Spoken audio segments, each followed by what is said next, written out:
Right here. Praise be. There's something special about recipes that begin with simple ingredients and become unforgettable meals. They remind us that some of the very best cooking doesn't come from shortcuts, it comes from patience, creativity, and generations of knowledge shared from one kitchen to the next. Our next guest has spent her career celebrating exactly that philosophy. Chef Toya Boudy is one of New Orleans' most beloved culinary personalities, celebrated for her approachable style, infectious personality, and unwavering love for Louisiana cooking. As a cookbook author, television personality, recipe developer, and proud ambassador for New Orleans cuisine, she's inspired home cooks everywhere to embrace bold flavors with confidence. Now, whether she's sharing family traditions or introducing fresh twists on classic dishes, Chef Toya reminds us that great cooking begins with the heart. Please welcome Chef Toya for Cooking from Scratch. Give her a round of applause. Hey, ain't she fine? Victoria is joining her. We're going to ask her some delicious questions and give us some delicious answers. I can't wait to hear them. Amen, amen. Hello, everybody. How are we doing? Small but mighty. I love to see it. I'm Victoria Umarogi. I'm the Senior Director of Editorial for Essence, and I'm very glad to be sitting here with Toya Boudy. Am I saying that right? Thank you. Okay, because I listen. I'm like, I know what it looks like, but I know it's Boudy. So yes, I had the honor of getting to meet her last year for the Food and Wine Festival, where she kind of spoke when we were speaking on like the mocktail culture and things like that. And so to have the opportunity to be with you here today to talk about cooking from scratch, it's major. So you got to start by telling me what inspired this careful selection of useful recipes as cooking from scratch goes. Well, I came in contact with Melinda Russell's book. Melinda Russell is the first Black woman known that released a cookbook in 1866. Now, that cookbook, it was called the Domestic Cookbook. So that already intrigued me when I heard the word domestic, because I thought, why not just say regular cookbook, right? But inside of the cookbook, I was blown away because it had like how to remove a corn off your feet, how to turn your hair back to the natural color. It had remedies. It had why you should keep your kitchen clean, a whole bunch of different things. And I was like, man, the time frame that she did it, it was basically presenting itself as a village inside of a cookbook. And I thought, man, we need this for this day and time for our generation. And that's what made me go forward with it. I love that, because I was going to ask you too about the fact that you have like remedies. I think about 20 remedies or so in your book to help people. Can you share some of the ones that are in there from cooking from scratch? Yes, I have the elixir. The elixir is a cough syrup. It's like an immunity builder. There's also cordials. Cordials are like old school remedies that they use alcohol. A lot of our elders, like you'll see the hot toddy and stuff like that, like those were real things that they used because they couldn't afford like regular health care, So I decided to go that route with remedies because I really wanted people to be able to heal themselves in multiple ways. I love that. I love that. And can you speak to the transformative chapter that you were in your life when you wrote this book? Oh, man. Y'all, I went through divorce. We had to sell a house, get a new one, get acclimated. My ex-husband and I, gratefully, we communicate well and we still co-parent well. So helping him and the kids through that transition. And then our mother was fighting for her life with an aneurysm and brain bleeds and stuff like that, and multiple brain surgeries and stuff. So we're like her home help team now, my sisters and I, even till this day. Like I literally tended to her and did my portion of my weekly duties before I came here. Like that's how involved we are with her. And, on top of helping myself through it. Yeah. Because divorce is not easy. Even if you know that's the best thing. Because a lot of times people think, oh, I'm going to stay together for the kids. Sometimes you need to split up for the kids. Yeah. Because you don't want to grow old and then watch them go through those same predicaments. Yeah. Because trust me, I got kids from, my oldest is 27 and my youngest is 8. And seeing that difference, I look at it and I think nothing hits harder than watching them go through what you accept. Amen. And you want to teach the girls that, and you want to teach the boys that. So I thought that was interesting. A lot of times we think about what the girl is seeing, but it's what is that male seeing? Because he's going to grow up and be a father. He's going to grow up and be a mate or a spouse for someone, an employee. Yeah. And you want to show him, hey, if you don't treat this right, then you might just lose it, baby. You know, so going through all of that stuff at the same time, and then on top of that, having the, you know, my publishing company, Countryman Press, I have so much creative freedom, girl. It's unreal, and they love me, but they were like, oh man, how's your mom? How's everything going? I'm sorry about that. Yeah, so can we get on a Zoom and talk about this book? You know, so, girl, those deadlines were still on me. Yeah. You know, so all of that was happening at once. Got you. And I know that you are an ambassador for New Orleans. I know you love this city deep. I love it. I know you It's do. in my veins, girl. I know it. Look, my foot started wiggling. She got excited. Girl, I Don't get me love talking my about New Orleans. city. Yes. So inside of cooking from scratch, I know there are like dishes from even around the world, like just worldly inspired dishes. But what are some of the dishes that are rooted in this city that you grew up in that we can find in cooking from scratch that really make a difference to your like whole journey? Crawfish pies. You know, I started out cooking in a corner store when I was 15. You know, when you go to corner stores in New Orleans, you don't just see, you know, Debbie cakes and chips. You see fried chicken, you see po' boys, you see deli meat, you see hog head cheese, you see all kind of stuff. So I was that person at 15 cooking for the corner store. So stuff like meat pies, crawfish pies, that's very important to me because it's like comfort food. Yeah. Also, girl, the white beans. I love me some beans. You hear me? I mean, man, with a little bit of swine and it tastes mighty fine. Like, you know what I'm saying? So those are two of them. I did incorporate other cultures purposely because, you know, my last book, Cooking for the Culture, was really centered around New Orleanian culture as a local, you know? And specifically, because there are people who are from Louisiana. No hate, no shade. But Louisiana is not New Orleans. You know, it's the United States of New Orleans. So, you know, when it comes to that, I wanted people to really embrace other cultures at the table. Got you. Okay, I love that. Can you also speak to the ancestors' role in the creation of cooking from scratch? You spoke on Melinda Russell, but I know you did.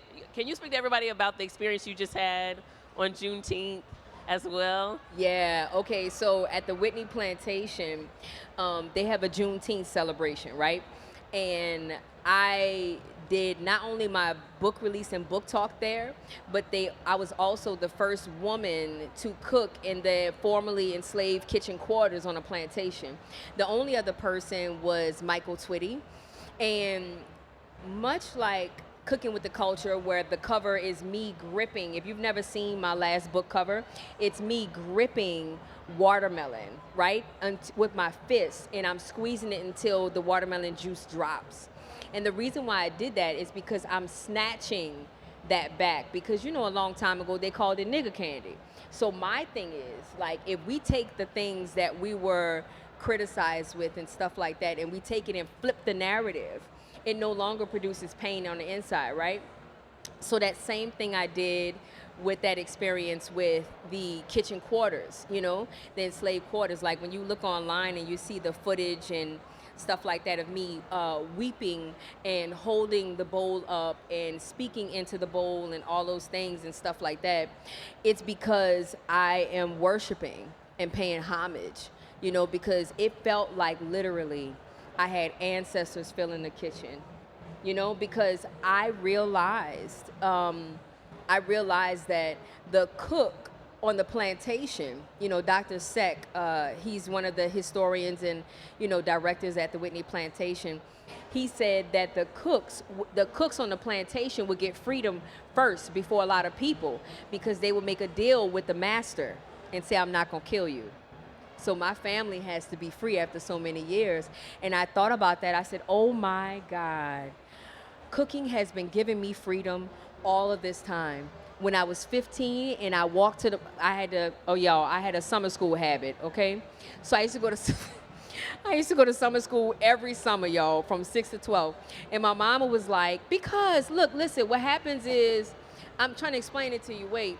So the reason why I did that is because I realized all year long, you go to class for 9 months, right?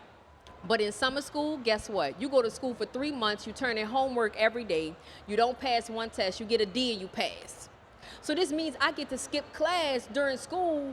You see the logic? It's strategic. You get to skip class, go sit in gym, be like, man, I ain't worried about that math class. You go sit in gym and you chill with your friends, and then you go to summer school. And my mama said, you know what? This is it's ridiculous. Man, you know I cater to her, man. I'm like, I really gave you a hard time. But she told me, she said, Toya, this is becoming a trend. So if you want to go to summer school this summer, you got to pay for summer school.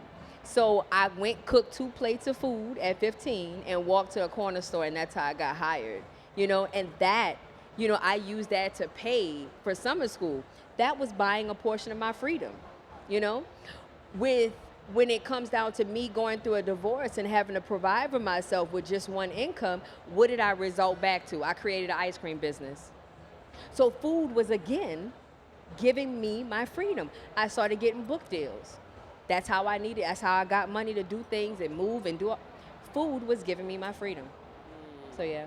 I love that. And what does it mean to you to be able to have these, knowing the story of Melinda Russell and knowing all of the ancestors and being in Whitney Plantation, what does it mean to you to be able to have the opportunities that you have been able to accrue through the food that you've made, knowing, the limits and the barriers on the people who came before you?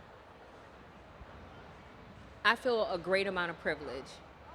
I feel like I'm doing them the proper justice, because it's not just me. Yeah. Like, I do a lot of hard work, right? I build a lot of relationships. I do a lot of strategizing and stuff like that. I say yes to things. I say no to myself and yes to myself when I need to and stuff like that. I keep purpose in front. I make all those decisions, but I am not blind to who has done great works before me. Yeah. And they have done great works before me, in order for me to be how I am, even how I represent myself. This wasn't a thing. Yeah. When you look at the beginning of my culinary career, I was very cookie cutter. I didn't have the tattoos that was visible, Man, now that's funny. Man.